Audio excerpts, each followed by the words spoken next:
Et par rapport à l'évaluation, je vais juste vous raconter une anecdote. On parlait de cette évaluation formative, sommative, etc., etc. Moi, j'avais des croyances énormes sur l'évaluation. Et des croyances qui ont évolué avec l'expérience, comme toi, mais des croyances qui ont été aussi bousculées par John et par l'école du dialogue. Alors, ma première croyance, je raconte, John vient voir ma classe de 2S. Je suis hyper fière, les 2S, c'était des moules. Des moules internationales. J'en avais certains, pourtant je faisais plein de trucs que moi je trouvais super, c'est-à-dire des stratégies d'apprentissage, de la connaissance de soi, puisque je donnais le cours de méthode, c'est-à-dire le cours de tout et de rien. Et j'en avais, chaque fois que j'ouvrais la bouche, il faisait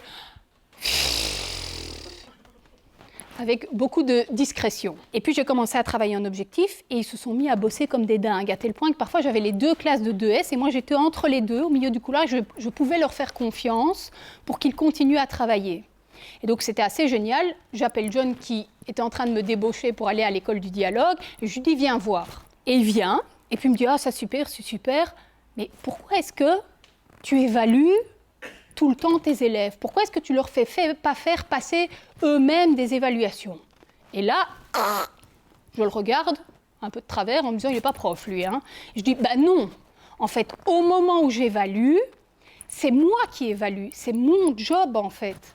Et donc non, les élèves ne vont pas faire passer des tests à d'autres élèves.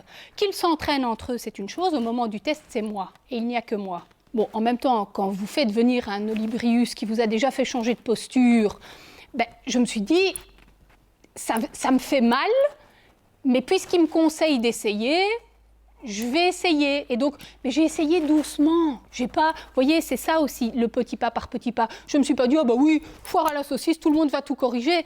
Donc, petit à petit, j'ai changé certains de mes comportements. C'est-à-dire que j'ai essayé avec un élève en lui disant, est-ce que tu veux bien être expert pour ce petit test-là, etc., etc.